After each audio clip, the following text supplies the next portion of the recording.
We're having a conversation with Dr. Rodgers Otieno Odhiambo, who's an advocate of the High Court and a law lecturer at the African Nazarene University. He's here with us this morning. Good morning, Dr. Odhiambo. Morning. How are you? I'm fine, thank you. Karibu sana. Thank you. You're in the hot seat of the Situation Room. I know. Matters arising here and there require that we have conversations, which is necessary to do every now and then. And we want to welcome you to the Situation Room with today's proverb. As you may know, C.T. Muga is not here. But when he does go around the African continent, it is possible that what he's doing currently is doing his collection around the continent.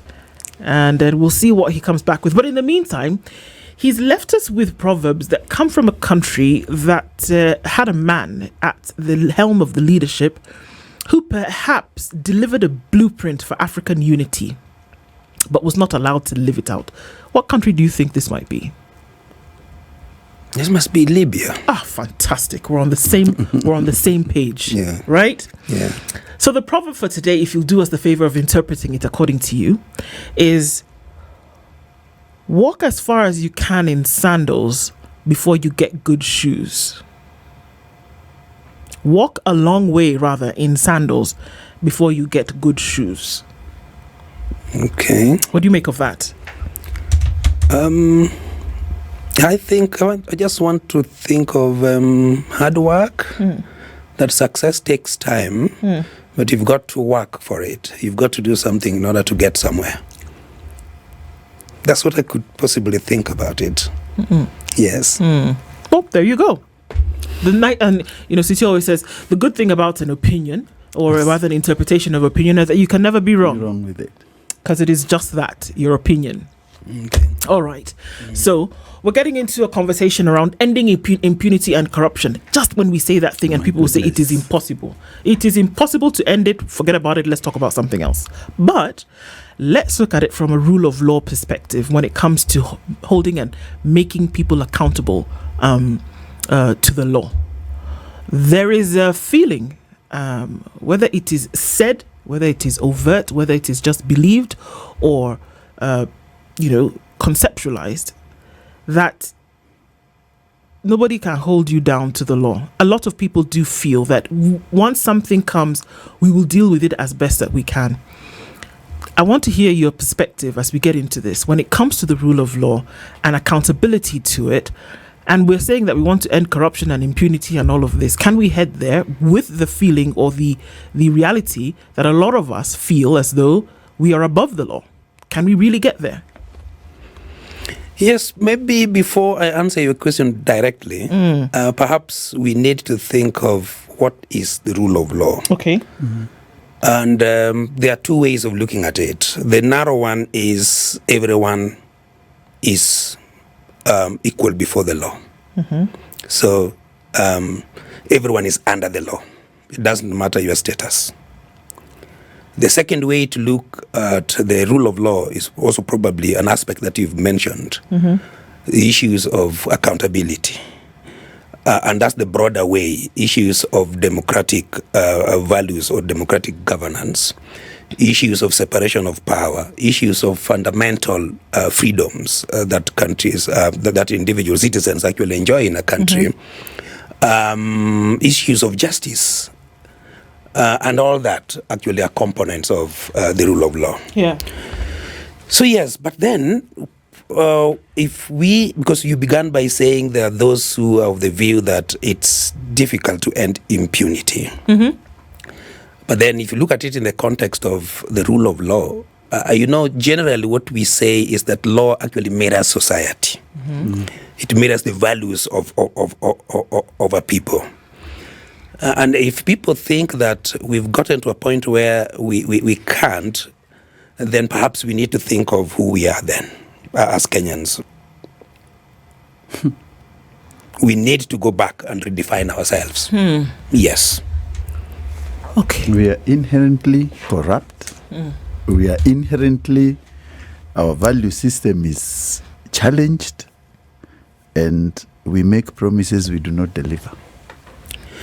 Yes.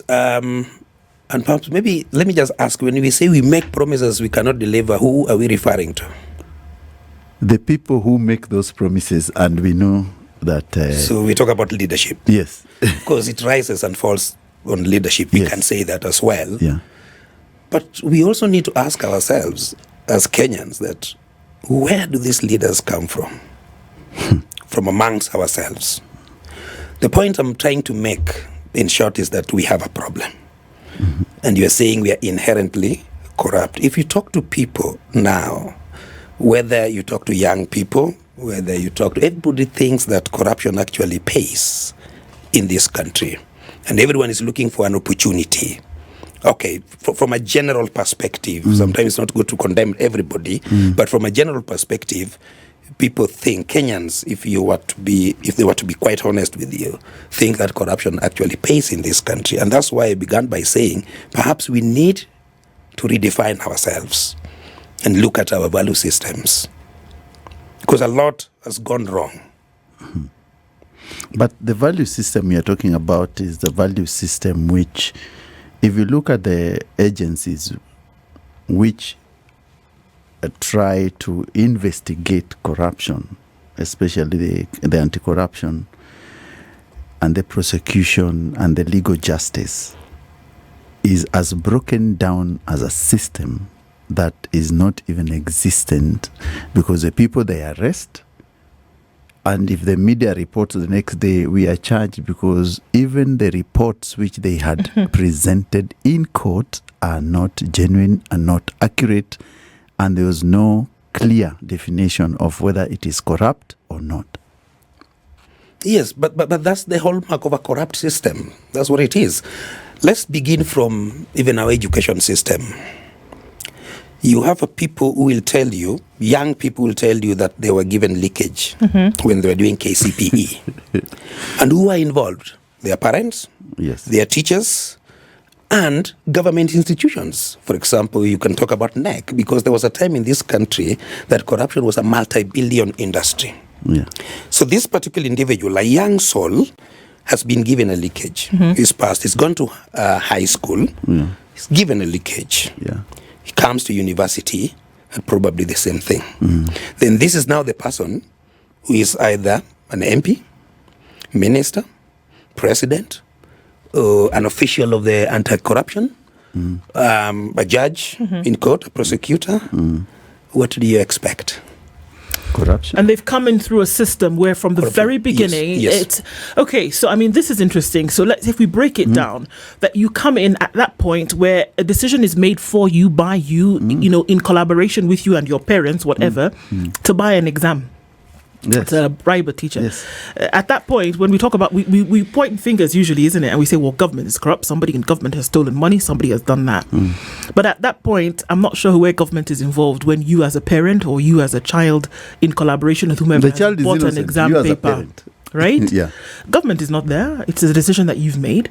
You go up in the ranks and you have achieved a result based on an act that was unlawful, right? Yes. You have done wrong to achieve that result. So you've risen and you've gone through on a fallacious beginning.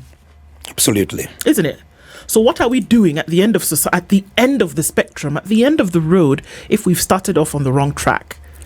That's why I began by saying, and I think that we need to redefine ourselves. Who are we as a people? Who are we as Kenyans? Who are we as Africans? Because it's easy, like you've said, to say, oh, it's the government not doing this, government not doing that. But what is our role as citizenry? Do we, even when it comes to issues of the rule of law, do we respect those laws ourselves? Such as what? Okay, I'll give you an example.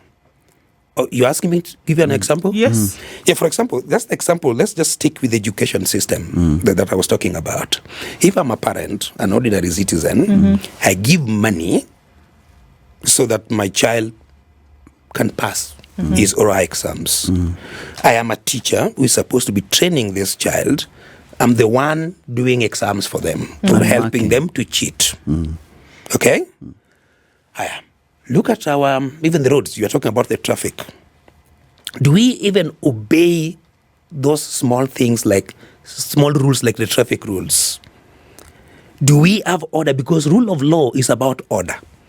It's about social order in society. Okay. Okay? Do we even observe those rules ourselves, traffic rules? You get to know that you go to the you're on the road, the traffic is red, traffic lights red, and then the person just right behind you, when you happen to stop, and that happened to me just yesterday. I'm at the traffic, I've stopped because the lights are red, and what it means is that you stop. The person right behind me is hooting because he thinks I'm delaying. He just wants to go. We don't even observe those small things because the law actually is there to help us. The rule of law is actually doing our work as a people, as a citizenry, social order in society, so that we can able to go about our businesses peacefully, harmonious existence with one another in society. Whether you think about that business in terms of economic activities, whether you think about your social, whether you think about your security, and all that. So the law is there to support us. But the ordinary citizens don't think that they also have a role to play, that the rule of law really does not apply to them. Do we even think that it's breaking the law? I'm sorry to interject. Do we even think that it's breaking the law? When you're in a line of traffic, for example, and everybody else in front of you be damned, you're going to do one of two things, overlap, or you're going to, cut in the thing. You don't, at that point, we don't think that it's breaking the law. But if we sit down later on and we see, oh my goodness, somebody has been caught with 2 million shillings in their house and that they might be corrupt, in that moment, that's breaking the law. This other thing that we may have been involved in, doesn't compare in any way. Yes. Absolutely. And that's where the problem begins. I know I'm going to talk, we probably will have a time now to talk about these leaders because they also bear greater responsibility, but they come from society. So the point I'm trying to make is to show that the problem is about the people, the citizenry. We cannot absolve them because the rule of law is about the citizens, the ordinary citizens, and the leaders. It's about the leadership and the people. So what is our role? We are always quick to blame the leaders. Yes, I know, I said it rises and falls on leadership. That's very important, and we cannot run away from that. But what do we do as individuals, citizens? Every time somebody tries to do something right, then it becomes a minority in terms of the public opinion. So look at even the border industry, for example. Do they even obey those traffic rules? Do they even in their mind, if you look at them? And yet when we talk about law, and the rule of law, we say law mirrors society. To what extent are these our values, even when we talk about the rule of law, when we openly disobey them? So, Daktari, you see, that brings us to then punishment. Because you see, if you disobey the law, there must be punishment. Yes. And the punishment must be commensurate to the level of the corruption, for example. Yes. The government of Kenya today, we've seen people who've stolen billions in court cases. The fines they are given is a mockery to justice. Because how would a governor steal 1 billion shillings and you still fine him 20 million or 10,000 or 10 million? Yet you know for sure the public resources the person took and invested in private property, land, and you can see where they are, which you can confiscate and return to the government or return to the people, and you don't. A broken system. A broken system in the sense that, and it's the corruption that we are talking about. It seems to me that even though we are saying that there's equality before the law, humanity seems to me as a quality not shared by all. What do I mean? If I'm powerful, then I'm more favored. The system, whether it's the legal system, favors those who have the money. Yeah, because the justice system favors the powerful in society. So we are not equal. In theory, yes, equality before the law is very fundamental because it's one of the hallmarks of the rule of law. Very important. But are we equal? No, we are not. Because if I have money, I'm a governor, for example, the example that you're giving, I am able to pay and interfere with investigations. So that sometimes it's not even about the court. Because the court of law sometimes will have to deal of, not sometimes, but we'll have to look at the facts and the evidence before it. By the time that facts and evidence gets to the court, it's already been altered. What does the court do? Or sometimes, because I'm able to pay to interfere with investigations, as it were, I'm also able to buy justice, as it were, so that I get a favorable. An ordinary person, an ordinary Kenyan who does not have money is not able to. I'll give you another example on that. Last year, when we had protests in this country, the Gen Z's protests, there were summonses that were issued by the court to the then Inspector General of Police. Did he go to court? No. 7 of them. Yeah. He did not appear. Would that happen to an ordinary citizen? no. No, not. And then the court sits, makes a finding, convicts this guy, but then gives him time that if you come and apologize, then we will not. And indeed he went, even after the notice that he was given had expired. And he still went, and he was left. He was off the hook. That does not happen to ordinary Kenyans. Today in this country, we have people, ordinary Kenyans, in jail, in prisons, for crimes that they never committed. Or even if they did, Dr. And I think this is the thing, that when we look at the disparity, then on the social spectrum, this is where we have an issue. Yes. The case of a woman who, it lives rent-free in my mind to this date, of a woman who, had a small business next to, of course, it's here. It was here on off Thika Road, and she had a paper bag of rubbish. She dumped the paper bag on the side of the road. She was arrested for that.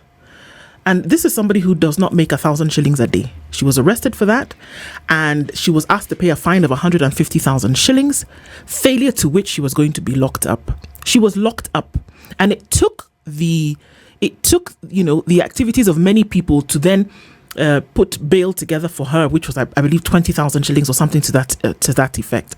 So, I mean, she was locked up for a couple of days. Mind you, she had a baby on her back in this instant. And bail being paid, she did eventually come out. But the thing was that here you are with this woman who was dumping garbage on the side of the road, and many could argue, well, was there a dustbin anywhere near for her to do that? No dustbin. There was no dustbin. Was there a designated garbage dumping site in that area? Zero. There was not. So she was going about her business, trying to, make ends meet. And justice was quick, with speed and alacrity. In that moment, she was arrested, quickly thrown into the back of a truck, gone, done. So when you talk about those disparities, and I never want to justify any kind of wrongdoing, but when you look at those disparities, you know what? That is why people overlap. That is why people do these things that you would essentially mean petty impunity, because they've seen that the folks who are able to get away with stealing billions can still run for member of parliament and win. Can still say, I want to be governor, I want to be president, when there is even a whiff of some kind of impunity on your image. You should actually step back, but that doesn't happen. And it's almost as though the law or the situation is encouraging this impunity, because it doesn't deal with the ones who have been involved to a grand scale. The law deals with these issues. We are the ones who have elected to disobey the law, because the law is there to do our work. It maintains social order, like I said, protect liberty, protect life, property, on all those freedoms that the law affords us. And what therefore, because the law is doing our work, what the law expects of us is to obey. It commands obedience from the citizens. So, and you see, even these things that we call these small things is what actually informs that's the how we look at things. And that's the problem. Yes. Because then the police knows that he'll demand a bribe from you because you are going to pay. Anyway, you're going to pay. And sometimes we don't even wait. We don't even wait for them. You just give them to ask us. We pull them aside and we give them. In fact, more times than not, we are the ones who actually put them aside and give them because they're inconveniencing us. We don't want to subject ourselves to the law. We don't want to go to the court. We've been found on the wrongdoing. We don't want to subject ourselves to the law. Yes, we are law subjects, but we do not want to subject ourselves to the law. It does not make any meaning. So for me, I think that's problematic because then and look at even the leaders that we have. What don't we know about them even before they take those positions? Chapter 6, should we just then abandon it completely? But yes, and you say it's not to abandon it completely, but is it to what extent is chapter 6 a Kenyan value when we talk about integrity? To what extent? Because we must ask that question. And we must find answers for that question. Because when you look around, to what extent would you say that chapter 6 is a value? Is it a constitutional value? Yes, maybe we can say it's a constitutional value, but it's not a Kenyan word. Value, because when we say that law mirrors society, that law should mirror people's values, who you are as a people, so that when you see something happening, you don't even have to know anything about the law. You don't even have had even to go to you've had to have gone to school, but then no, what he is doing is against our values as a people. He can't do that. And I've seen other countries, people do that. You find somebody who cannot even write, cannot even read. He's saying, no, that's against our values as a people. What that person has done is wrong. He's condemning a public official who has made a mistake, who has gone contrary to the law. Okay. How come that in this country, we do not even care? We have even gone to the extent that if a politician, is accused of or is arrested because of corruption, then we say, he is our son. If he has eaten, then he has eaten on our behalf. It's our turn to eat. And we turn these things about communities. So then a community is being targeted, and yet as an individual, I'm being targeted as an individual who has contravened the law. And then the entire community is wiped. And they come and they say, yes, stand with you. Okay. So we're going back to a corrupted value system, and we're saying that this is the genesis of all of this. Yes. So then the question begins, because oftentimes we can talk about how bad the situation is, but we must be solution oriented. Yes. Because this thing is eating away at the core of who we are. Yes. Whether we're here in Kenya, whether we're across the continent, in the southwest, the north, wherever it is, that it's eating away at the very core of who we are. How then do we recalibrate? That's my word for today. I've used it in another conversation, and here it is coming in again. 10 times. Yeah. So we talk about these issues of impunity and corruption. They say we want to end them. This is not right. How much money is lost? We've been given figures. Who was arrested? Kind of thing. We look and we said it's across board. But we say this cannot continue anymore, and we must be solution oriented in our discourse. How? How? A very difficult question. My view is our humanity is at stake. Our humanity as Africans, as Kenyans, is at stake. We no longer care about others. We no longer care about people. We are never mindful about what happens to others so long as I'm able to benefit. That's why if I'm heading the health ministry, I can steal funds meant for medical supplies, and people die and it does not affect me. It may not even be about corruption. It may not even be about the respect for the rule of law. It may not even be about impunity. The problem is about our humanity. I think we've lost it, perhaps because of the fact that we were brutalized, but that can also be an excuse by the colonial masters. The state that we inherited from the colonial masters was not designed to help Africans. And that's what we inherited, and therefore those who occupy those positions do not even care about ordinary citizens. It's about themselves. So, we need to re-examine our humanity so that we can begin now to be mindful of others.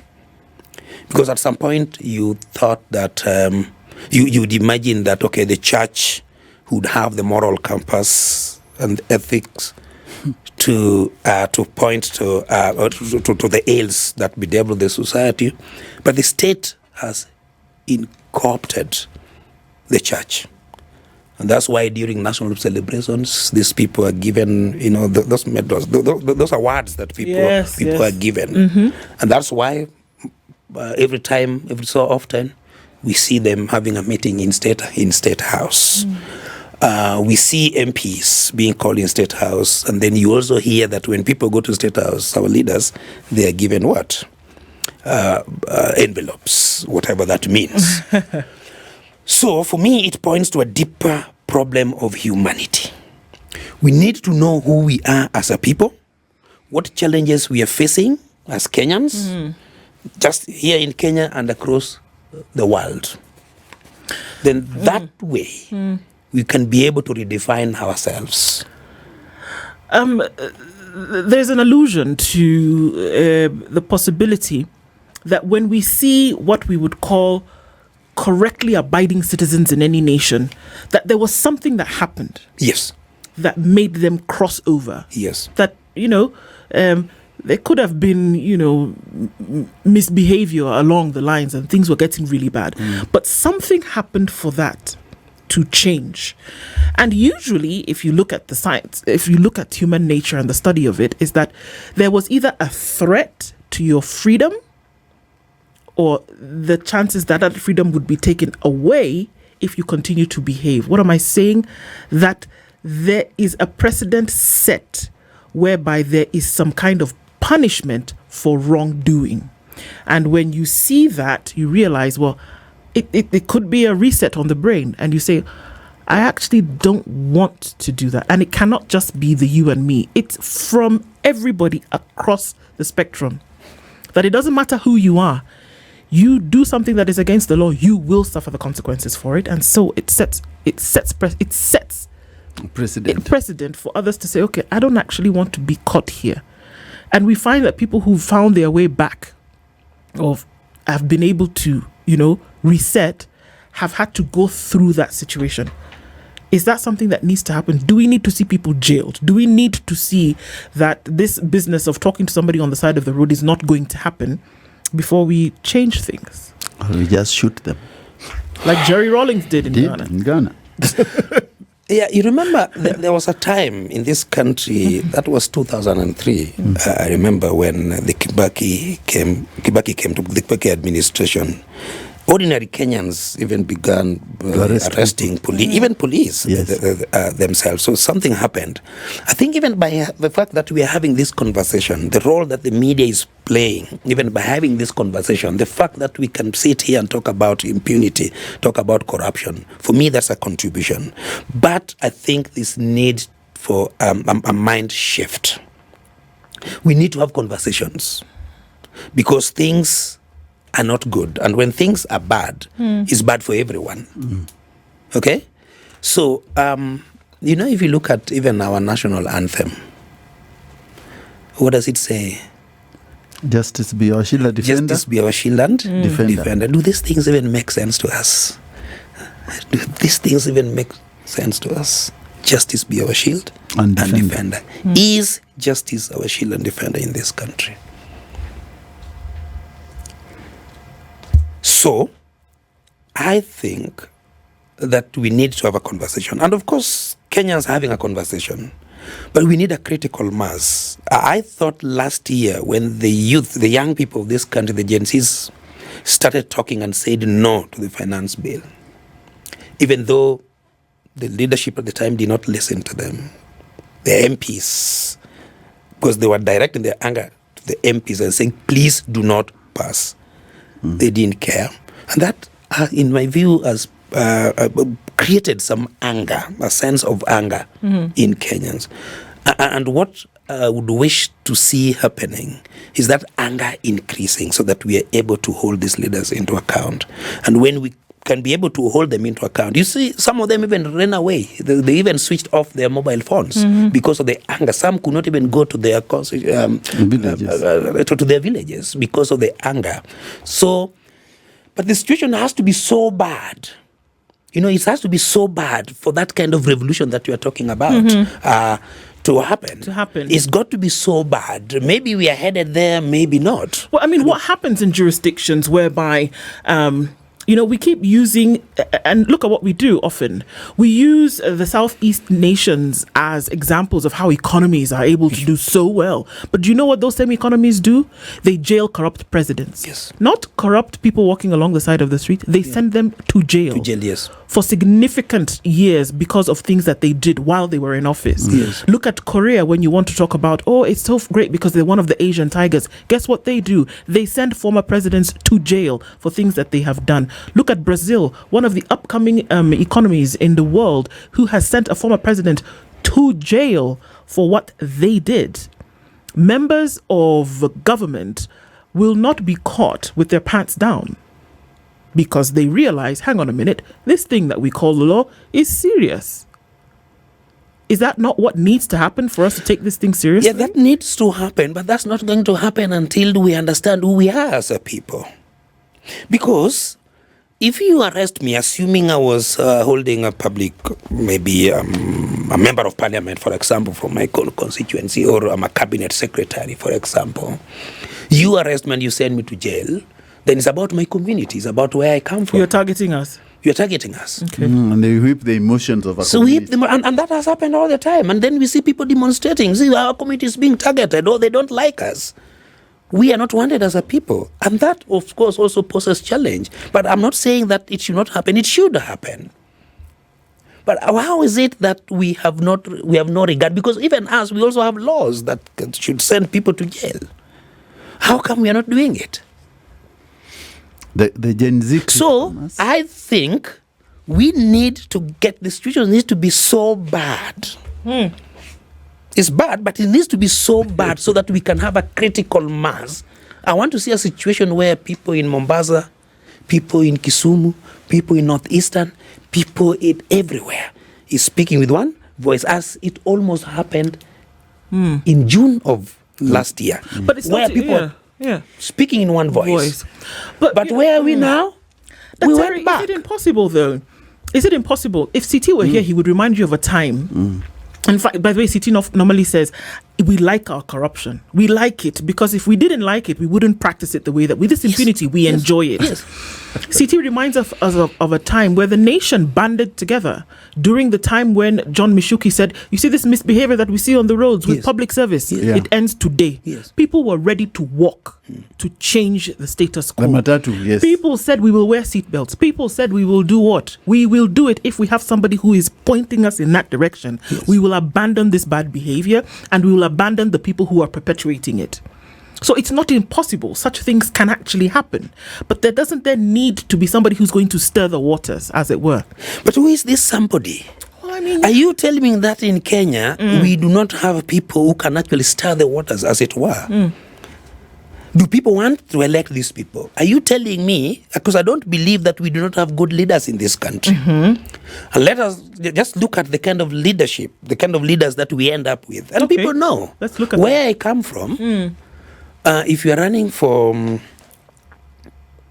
MCA to be a member of parliament, for example, I've had cases where people say, hey, so-and-so is very good and actually means well.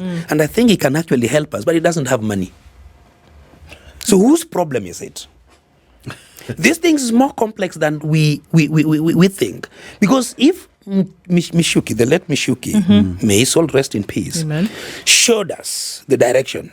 And we thought we almost got there. How come we are back? How come we were worse than we were before? Isn't that human nature, though? Look at even in time immemorial. Look at even when the Israelites were leaving Egypt. Let's use as an example. Moses led them. Moses went to the mountain for a moment. Okay, not a moment. It was said to be a very long time. Yes. He went to the mountain to pray and come back with. By the time he came down, the same people that he had led out were doing things. They were rubbishing all over the place. Is it not the nature of human beings that you need somebody who will corral you, even if you have a feeling of the right way to go in your mind? And that's where, in my mind, the element of benevolent dictatorship comes into play. You need somebody to whip you into action. Otherwise, left to your own vices, you'll do rubbish. I also think, I agree with you absolutely. But I also think that we need perhaps an education system that would impact or inculcate what we call it, patriotism. Values. Patriotism as a value. Okay. We talk about it's one of the values in the Constitution, but then we do not reflect it as a people. So we have to love our countries enough to stop doing some of this. Look at the Chinese, for example. China, a few years ago, about 30, 40 years ago, sat down and became and decided on agenda for the Chinese people. And they said that by 2020, we need to have 20 million Chinese in Africa, permanent residents, because we have no space in China. But when you go there, when you go to the African continent, don't trust their banking system. Bank your money back here. Back your money back here to make life more meaningful for the Chinese people in China. It takes a different kind of mindset to deal with this kind of things that we are talking about. Look at UK, for example. If you are running for a political position, you want to become a prime minister, and you fail, you give space for the next person. It's not because the law says that you've got to do so. You just let someone else. Because I failed, I did not deliver, I am going. Again, if look at this guy, what is his name? The guy who led the no campaign during the Brexit. The former Prime Minister, David Cameron. David Cameron.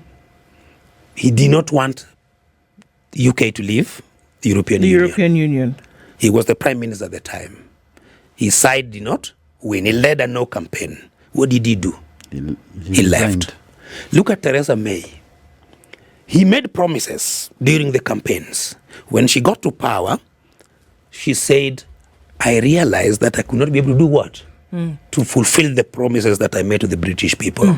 So my position is not tenable. I have to do what? I have to leave. In the UK, again, talking about the rule of law, Boris Johnson was, during the COVID period, the rule was that you cannot hold, you cannot gather. Then he held a private party. What happened? He had to leave. Can that happen in Kenya? Can that happen in Africa? Over my dead body. I believe somebody even So said there's something wrong. And that's why I am insisting. It's not even about, we have enough laws in this country, if you ask me. We have enough laws in this country. It's not that we do not have laws. It's not that we do not have laws. We do. But it's only that we do not regard those laws that we have. And that's why, for me, I think that we need to go back to deal with our humanity issues. Let me ask you a question, and that's why I'm also talking about patriotism. If, say, after this show, your cell phone develops a problem, and you walked out of this building, and you find, say, 2 white technicians, 7 black technicians, and, say, 4 Indian technicians, where would you take your phone for the service? An Indian technician. Why not a Kenyan? And majority of people will actually queue waiting for the white technicians to sort them, or Indian technicians, but not Kenyan technician. Why? Okay, why Indians? Because Indians have that. If you look at the development area in that phone, they have really come up with that. And they've made it known. So why are we saying so? It's because, again, there are issues that we have Mistrust. as a people. Our mistrust is quite Number high. one, issue of mistrust. Issue of hate. And issues of pity. We don't even think that we are good enough, that we can do anything. And that's why today, you go to the treasury, you find advisors, white people, coming to advise government on how to reform economy. And defend. You go to various ministries, you have white people as consultants, because we do not think that we are good enough to do anything on our own. How do you expect somebody who has inherent hate for you to help you how to do things? No. So when you're talking about that critical mass, let me take you back to that critical mass of Gen Zs. If you go to the city center nowadays, you'll find so many young people who have nothing to do. And I think if you look at the way societies change and that social structure, is that this mass of people will actually come to force people who are formulating these laws to make laws which can make them get employment and work. So I think that if you are looking at that critical mass, I think it is developing. There are many people out there are questioning, and the social media and the networks are there. People are talking. Yes. I think what we don't have is a skill set to push it to the next level and tell the government, the way we did with the finance bill, you either shape up or ship out. Yes, and perhaps we need to talk more. We need to have those kind of conversations. And that way we will come to a situation where we can say, yes, who are we then? Who are we? What do we want? What challenges are we facing? How then do we address these issues? So conversation, yes. But would you say, even from what you are describing, would you say that we are there yet? You know, even as you say this, and I'm just looking down at something here, is the realization that over time, we've seen countries have had to craft. The same China that you talk about came from a place where poverty was unbelievable. Yes. That it was abject then they could see easily that hundreds of millions of people were going to plunge into, and they said, and this is the thing, that they said, you know what, and it was not just one person, it was a community of leaders who essentially put one person up in terms of the party and said, you know what, if we continue in this manner, we will die.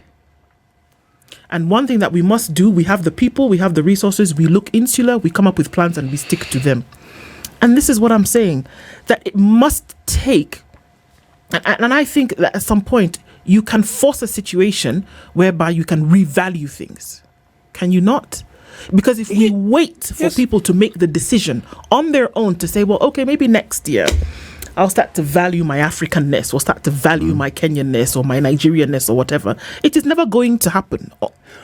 I agree with you unless absolutely. It's inherent. Yes, I agree with you absolutely. Because even the Chinese, like we say, you know, they had to sit down so that they redefine themselves.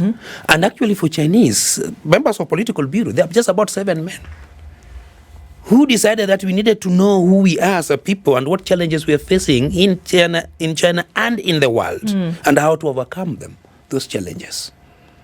And then came up with a blueprint. What's happening for us? China has an agenda for Africa.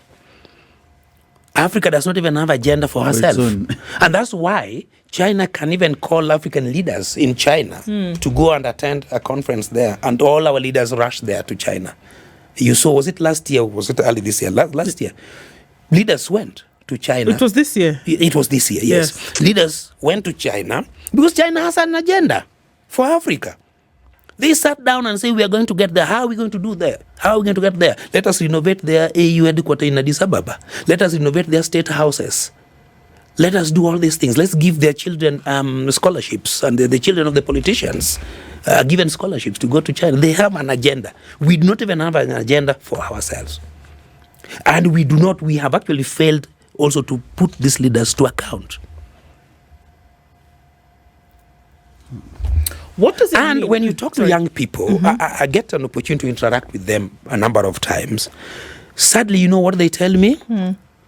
Corruption pays. I think I've said that. They see and they tell me, sir, we have people even bought jobs because they were able to pay for them.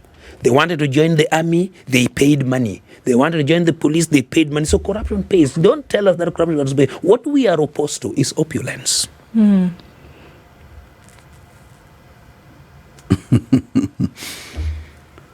But if they are paying to get the position they are paying to get, and we are saying that they are rejecting opulence, but opulence starts from employment. Yes. So I think if the young people that are not being honest, I think we have to be very truthful with ourselves and agree that if it's corruption, we end it.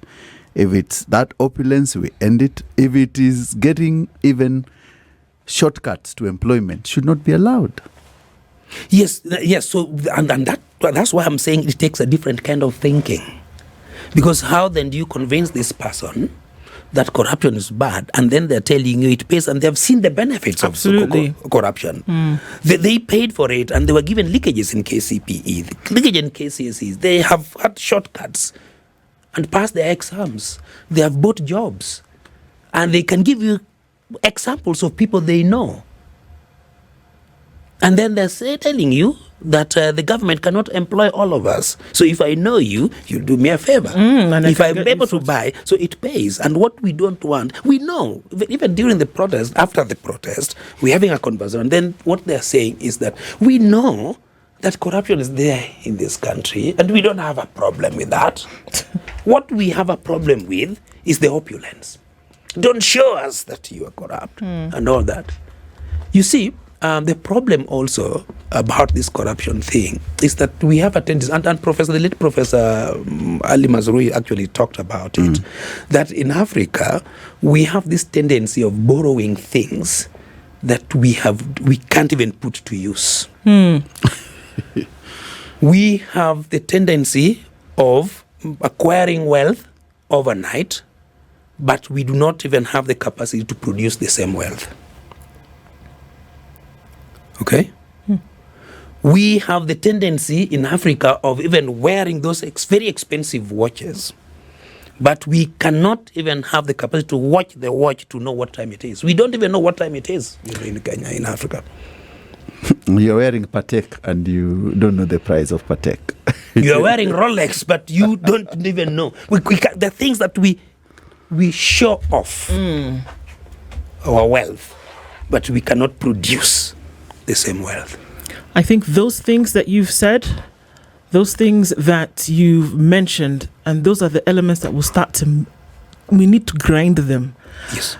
Parents would often say, we'll tell you the things that you don't want to hear in order to make you so uncomfortable that you will either change or die. It really is up to you. And I have to say that it's good to hear these things, and we need to keep these conversations front and center. And we're looking forward to a time where you can come back to keep these conversations front and center. Dr. Rodgers Otieno Odhiambo is an advocate of the High Court and a lecturer at the African Nazarene University. We've been talking serious things this morning, necessary for us to do. Thank you so much. Thank you. This is the Situation Room, the only way to start your day.